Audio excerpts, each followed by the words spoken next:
Hello everyone, welcome to this new video.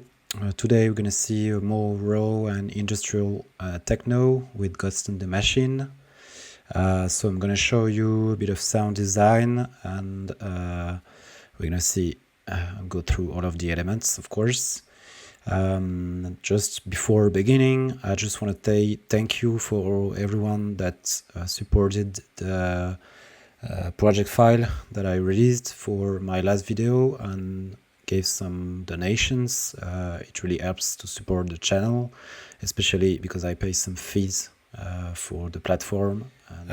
So I just want to let you know that I will provide the project files for the other videos. I'm just currently working on it. It takes a bit of time. And let's dive into today's video and see the key elements of a Ghost in the Machine track.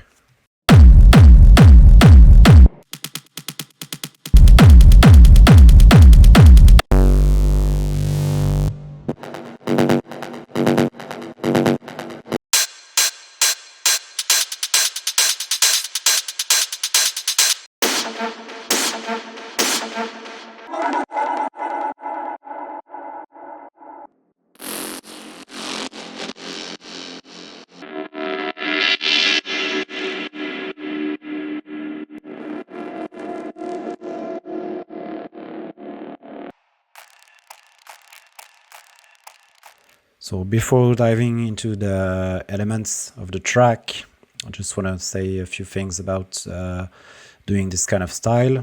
Since it's a more raw techno, you have really more progression and low, slow progression along the track. And especially for Ghost in the Machine, you have a kind of a robotic kind of sound, especially with the lead. When you have a call and answer and some kind of metallic and robotic things. But we'll go through all of these elements, and as usual we're going to start with the kick. So for the kick, I kind of went down into two steps in my process. So you see that sometimes it's not really simple, and I go through lots of tweaking and EQing and processing to get the right kick, and it can take a bit of time. But I wanted something with a strong punch, especially for the style, and kind of a slow release for the rumble to get something heavy. So I first started with this group, and then I got to the final product. So, as usual, we have lots of layers, some top kicks, some mid kicks, some low kicks, a main kick. I always start with a main kick. So this is this one. So I always choose a sample with some punch, some lows. And I keep it pretty clean at first. So here I just wanted a punch. Already I kind of distort it a bit because it's industrial techno, of course. And I boost a bit the peak, the low peak, and I withdraw the highs because I'm gonna get the highs from other samples. So this was the starting point. Then I kind of add the rumble. So for the rumble, I have two sets of samples. I first have a big rumble like this. And to do this kind of sample, this kind of rumble, I do the same every time. So I kind of use this sample because I like it. It's heavy in lows, but you could also use the same sample as the main kick, you would see. I just throw down the amp in heavy mode, because that way I have already something that's distorted and compressed, and that's what you want for the rumble. And you can use any kind of reverb. Convolution reverbs are better, or your favorite reverb, and you get this thing. Actually,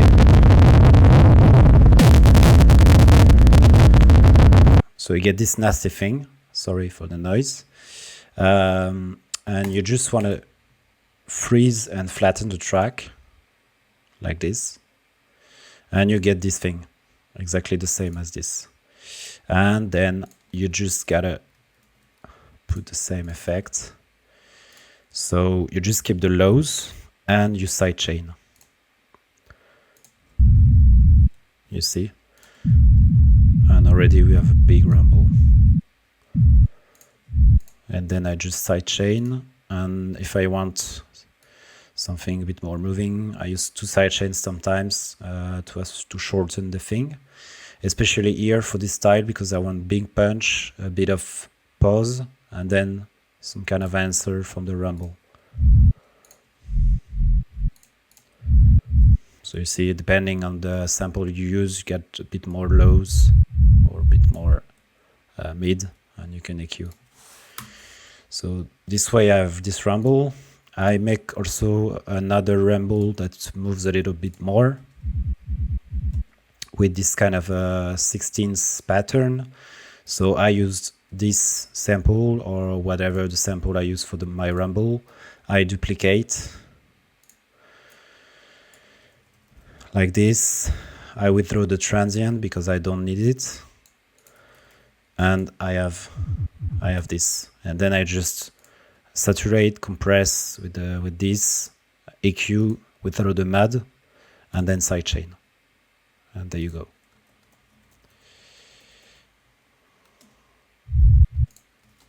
Okay, so now that I have this, I have my punch, my rumble.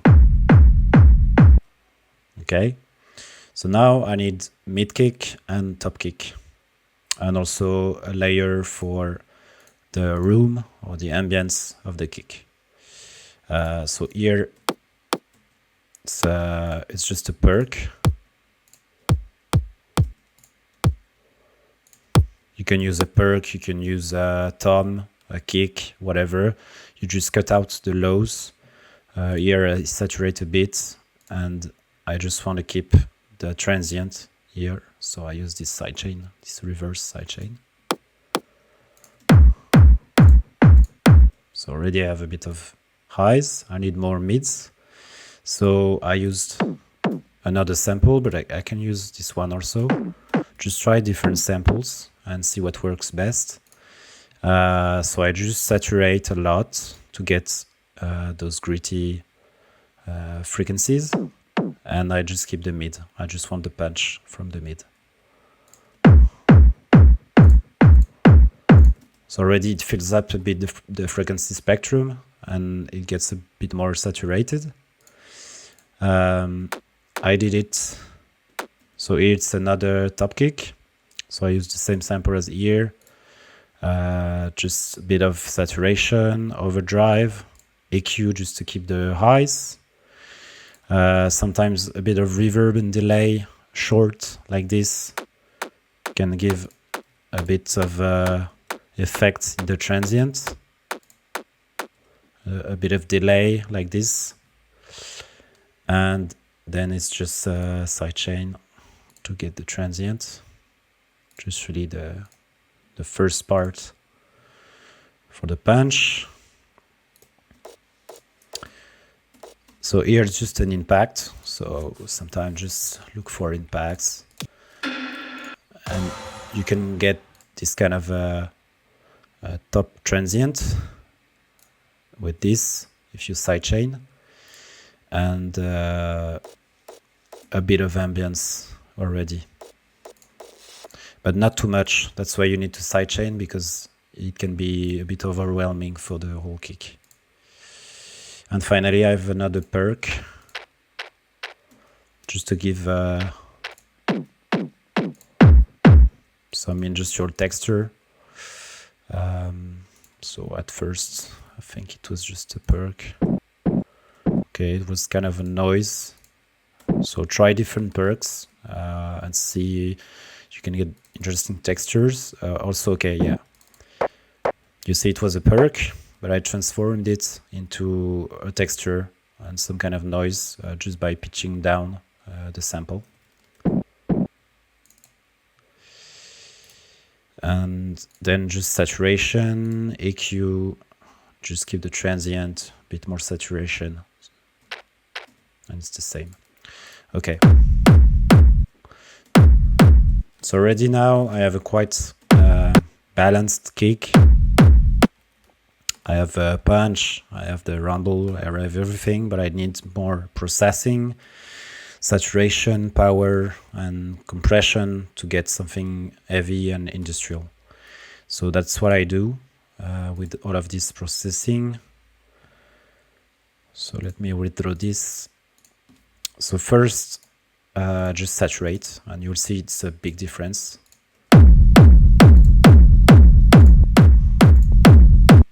So then I have something industrial just by putting this saturation.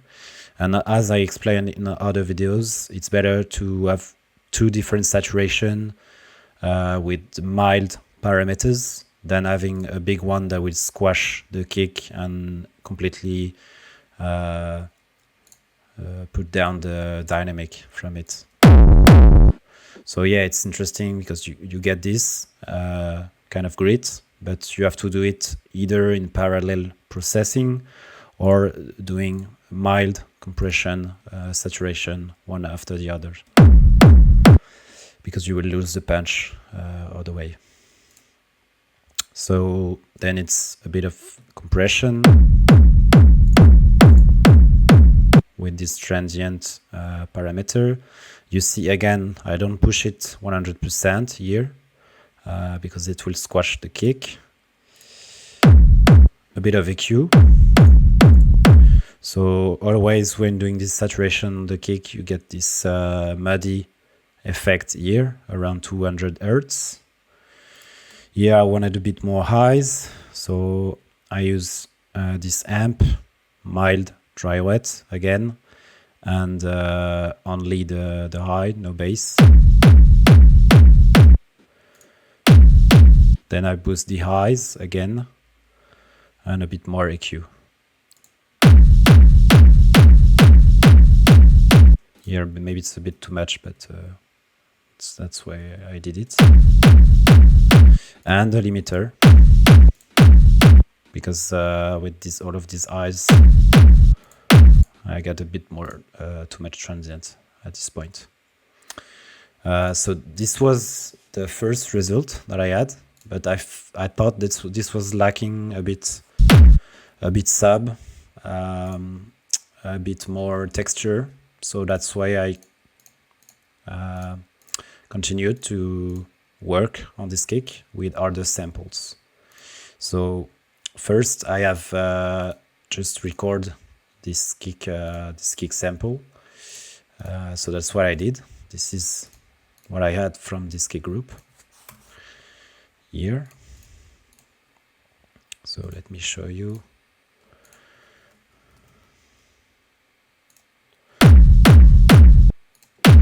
You see it's the same, and just a bit more process, so very mild saturation, a bit more EQ, a bit of parallel processing. So I felt it lacked a bit of mid, so I just duplicated the thing, give a bit more body here, and here a bit more mids with this thing, and with the sidechain. You see, it's to give a bit more mid and distortion in the rumble. And here a bit more saturation with the color limiter. So this was my initial sample, and I just wanted to add a bit more rumble. So I think I used the same sample. I just pitched it down a lot.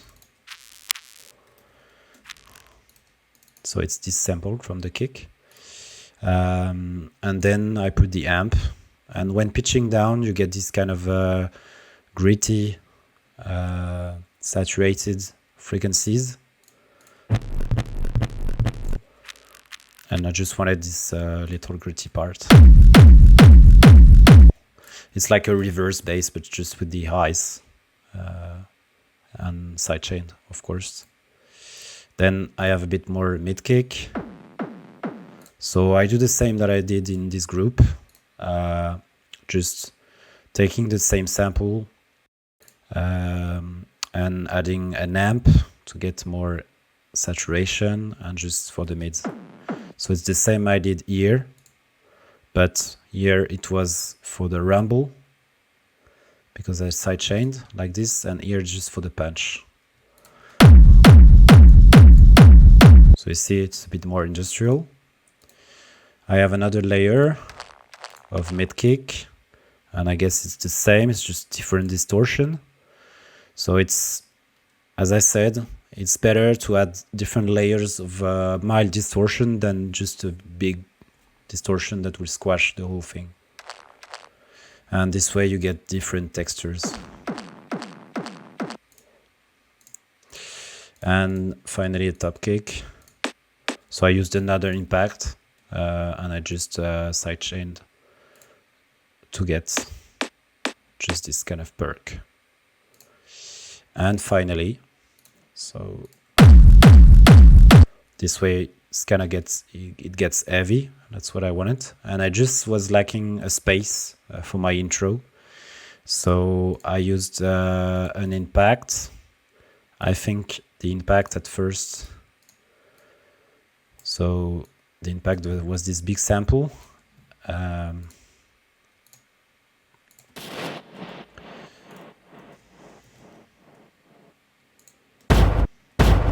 And I took this part. So it's not mandatory to take this first part. Sometimes it's better. You can try with this, maybe the end. You can try also to take like this to get a different movement, or like this. Just try and experiment. So this time I took this and I just a bit more saturation, big reverb, and then I just catch this room. I make it move with the autopan. It's more interesting. So this bit of movement, and then sidechain, of course. And the same sidechain as my rumble.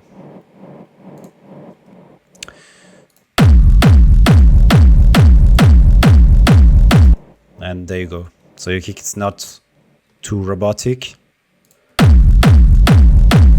You have a space and you have something moving. And that's it for the kick. I just added a bit more sub at the end. But there you go.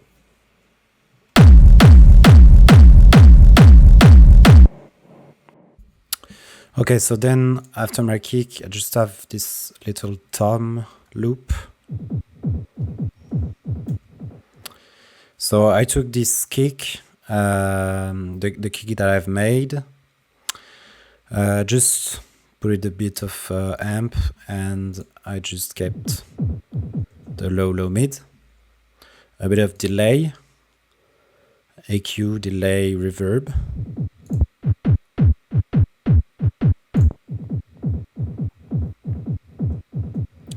And a sidechain. And in terms of pattern, I have something quite moving with short and more long notes. Could even play with the velocity actually.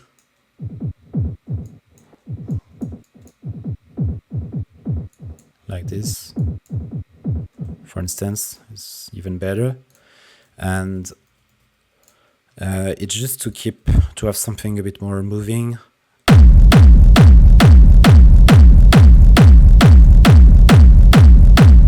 A bit more groove that I had in the track. Quite simple. So then in my intro, just to entertain when progressing in the intro, I have this little clap, reverse clap.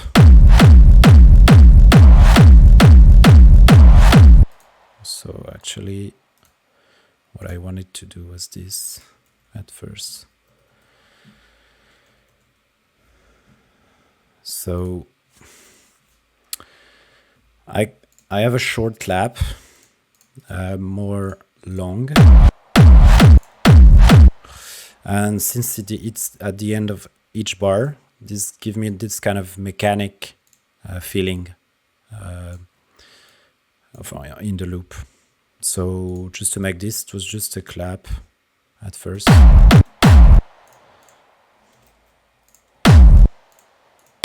It's like a 909 clap. I reverse it. I put a bit of overdrive to get this more noisy and mid frequencies, and a big reverb.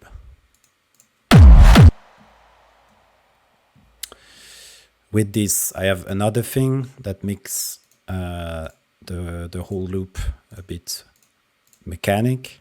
This is this perk.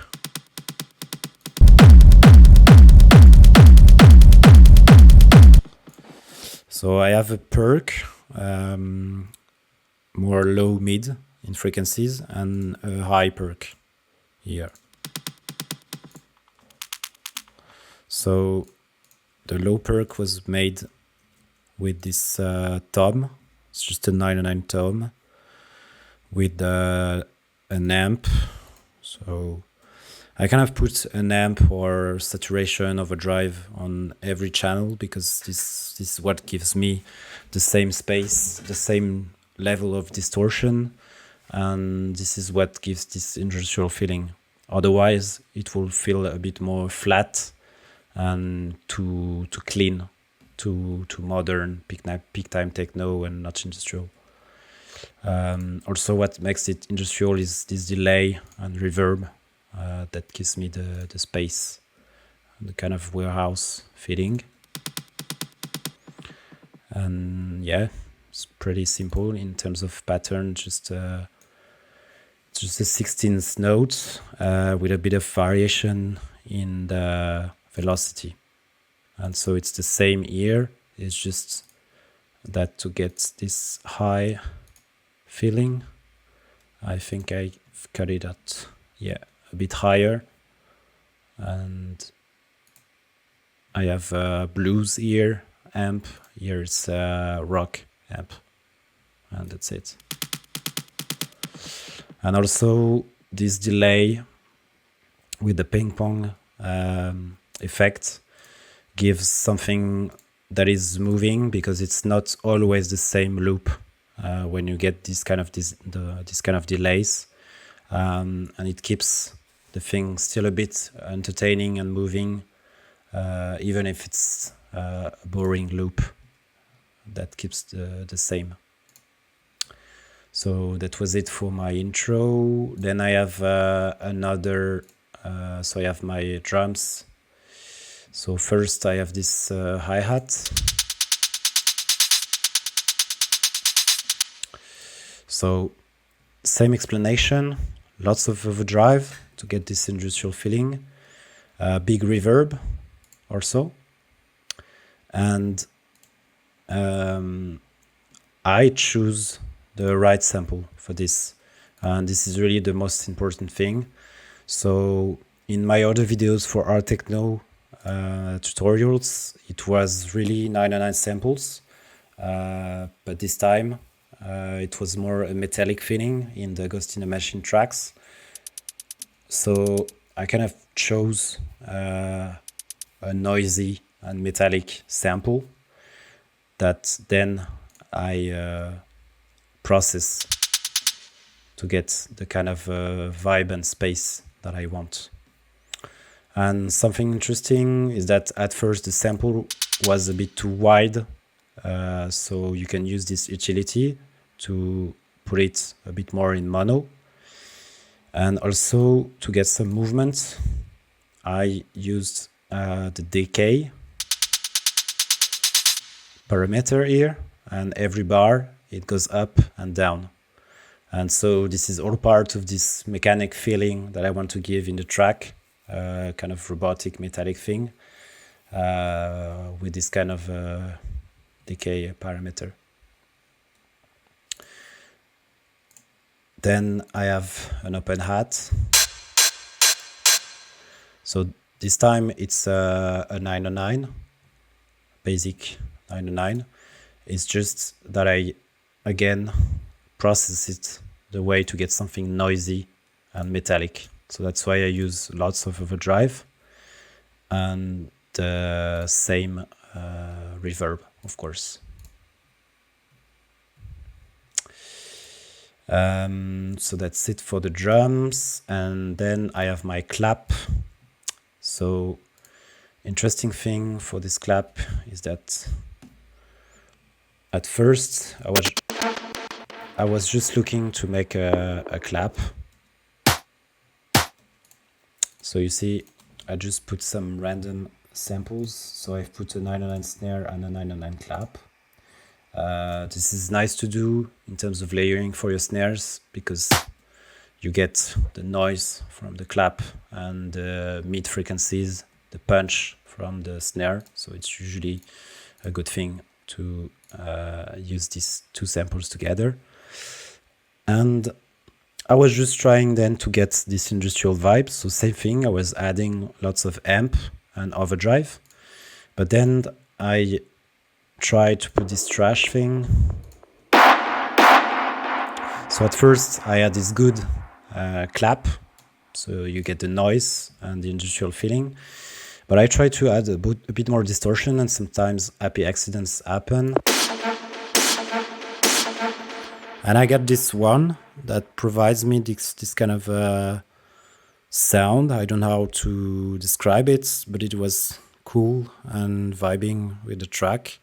So I think it's the convolution here that provides some kind of harmonics here. And this way I have this kind of alarm with these harmonics that answers to the snare. So really sometimes just for the industrial stuff, just throw down like 4, 5, 6 distortion, even 7 or whatever, and you get surprised by some interesting sounds and grit that you can get.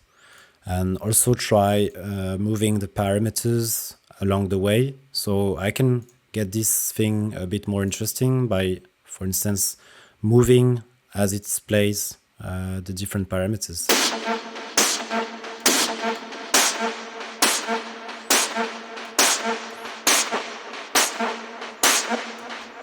So for instance, I could add like an LFO and move this overdrive along, and this will give me a bit more dynamic effect for playing this, because it can be sometimes a bit boring for this kind of loops when the pattern is quite simple like this to play, and so you can get interesting movement by making move some kind of parameters with an LFO at the same time.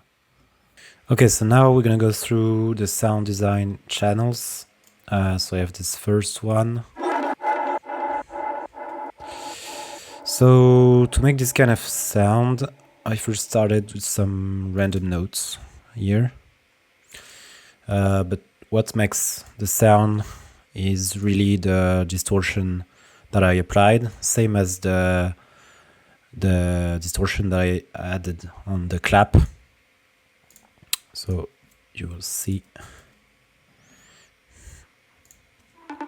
So at first I just add this pluck. So you just throw down like random notes, random sound, just to have a sound source. And really what makes the sound is first is distortion, and then the space with the reverb and delay. So you see I already have this. So with this trash preset and the convolution, I already have this kind of a space UFO sound, and then I transform into something industrial with the space. And I thought this was really cool for the track, and you can try different things. So you see lots of presets could have worked. And for the second one, this is just a bar, so it's a low bar F, so in the scale of the track. And this time it's just a bass. So I go down pretty low because with this you get huge grit, and I think it's a Reese bass. Well, it's the same. It's the same preset, but I just go very down. It's just a Reese bass with 2 saw waves, and I made move. Here it's just the rate with the autopan. So you get a bit of distortion. And I use the autopan to make the thing move along the way. And then you get the same space. And of course I cut out the low frequencies to not clash with the kick.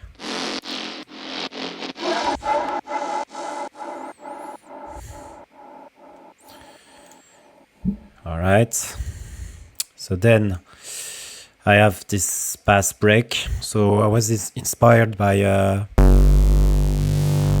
this sample, but really I could have used like my Reese bass from here and record it, or use any kind of 808 bass like this, and I just distort it. So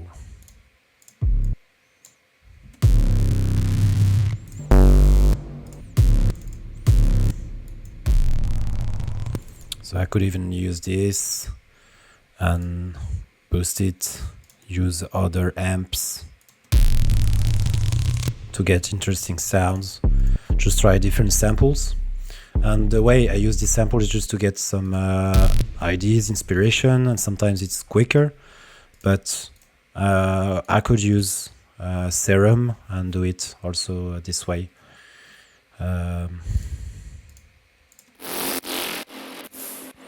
So for instance,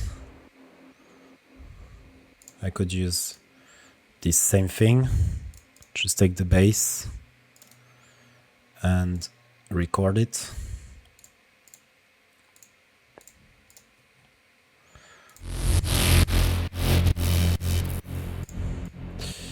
And use this as my bass break. Just a different tone, but then I can use the same.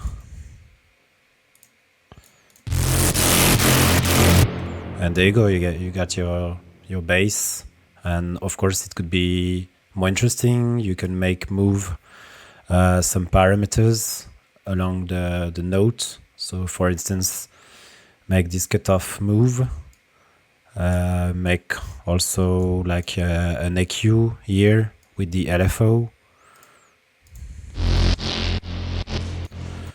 So like this.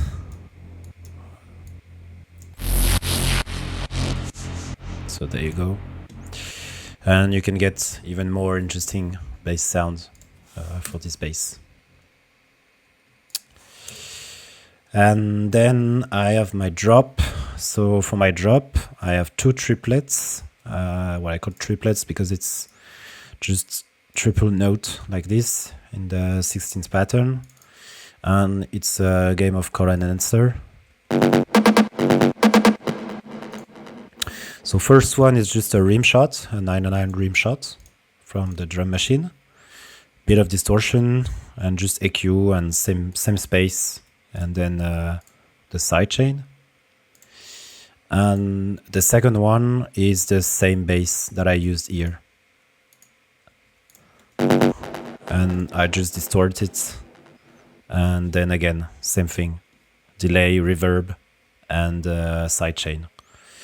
And I can also apply this filter and make move along the way the frequency, the resonancy, the drive, so that it's more lively. And I can do the same here for the rim shot, so that it moves with the progression of the track.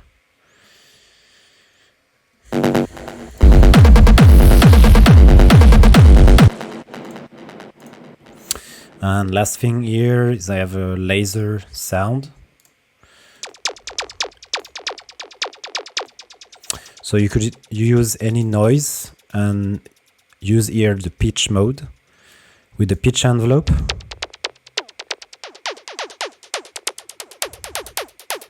And you can play like this to get a laser sound. So if you take like any perk,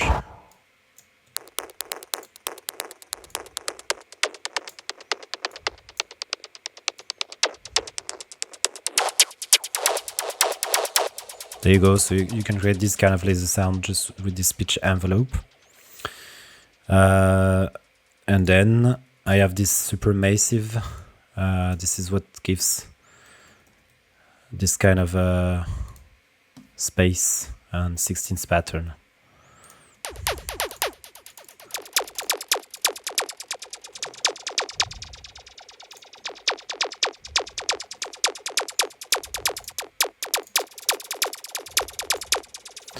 And I think I use here this kind of pattern that I have used for the tom also.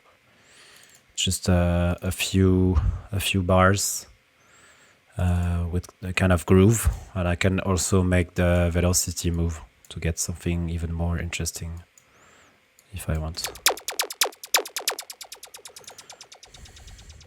And so it gives a bit more ambience here at this point of the track. And finally, so here just an impact, nothing special. And I have a few things for the ambience here. So I use a kind of texture sample. Well, it's a perk, but I've pitched down a lot. So when you pitch down, you get these interesting things here that you have to expand with the amp. It really boosts. I could even add one more. And there you go. You get this kind of grit for your space. So I just add the reverb to get the space, and then the sidechain. And so I have a bit of ambience for my room. And this really gives this metallic feeling. And finally, I just have a drone.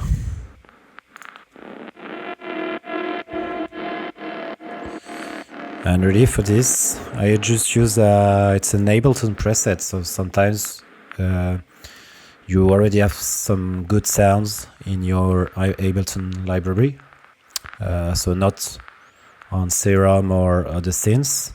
I was just looking for a drone, and I put 2 amps to get more industrial. And I think this one is really good. I could even play here with frequencies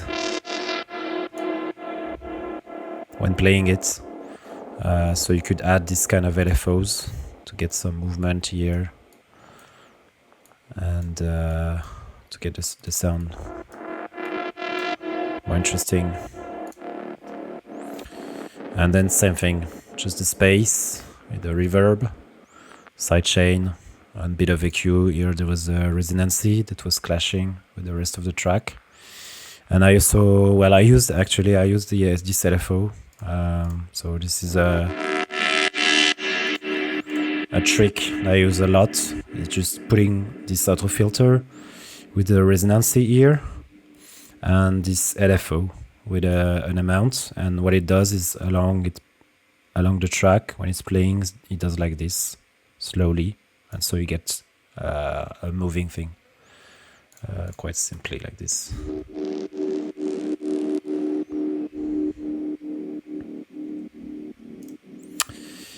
And really that's it, guys, for this tutorial.